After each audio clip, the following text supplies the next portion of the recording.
সরস্বতী ঠাকুর মানে শুধু বিদ্যার দেবী নন, তিনি আমাদের ভেতরের অন্ধকার থেকে আলোর দিকে যাওয়ার পথ।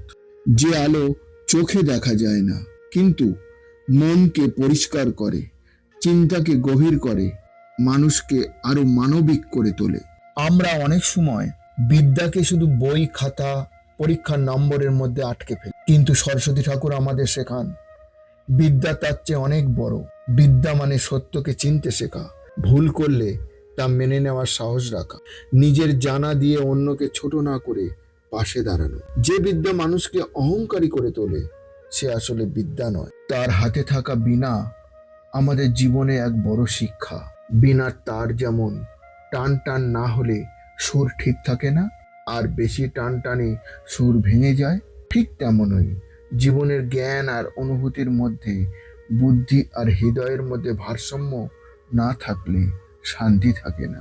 সরস্বতী ঠাকুর আমাদেরকে শেখান জীবনের সঠিক সুর খুঁজে নিতে। তার সাদা বসন মনে করিয়ে দেয় মন পরিষ্কার রাখার কথা। আজকের দিনে আমরা অনেক কিছু জানি, অনেক কথা বলি, কিন্তু মনটা অনেক সময় ভারী হয়ে থাকে হিংসা, অহংকার আর অস্থিরতা। সরস্বতী ঠাকুর বলেন, মন যদি স্বচ্ছ না হয় তাহলে যতই জ্ঞান থাকুক তার আলো ছড়ায় না। তিনি পদ্মাসনে বসে আছেন, আর পদ্মফুল কাদার মধ্যে জন্মায়, কিন্তু কাদা তাকে নোংরা করতে পারে না। এটাই জীবনের বড় শিক্ষা। আমরা সমস্যার মধ্যে থাকবো, কষ্টের মধ্যে থাকবো, ব্যর্থতার মধ্যে পড়বো, কিন্তু সেই কাদা যেন আমাদের চরিত্র নষ্ট করতে না পারে। সরস্বতী ঠাকুর ধৈর্যের দেবী। তিনি আমাদের তাড়াহুড়ো শেখান না, বলেন আজ বুঝতে না পারলে কাল বুঝবে। নিজের নীতি, নিজের মানবিকতা ধরে রাখাই আসল বিদ্যা।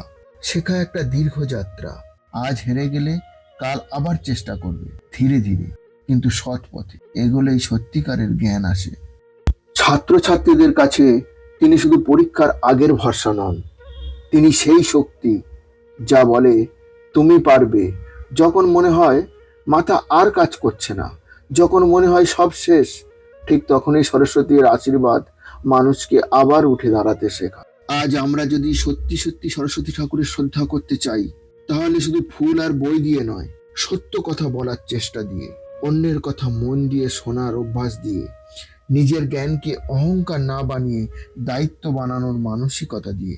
বিদ্যা যদি হৃদয়কে নরম করে তাহলে সেটাই আশীর্বাদ, আর বিদ্যা যদি মানুষকে মানুষ করে সেটাই সরস্বতীর কৃপা। এই সরস্বতী পূজায় আমরা যেন প্রতিজ্ঞা করি, আমাদের শিক্ষা শুধু নিজের জন্য নয়, অন্যের উপকারের জন্য।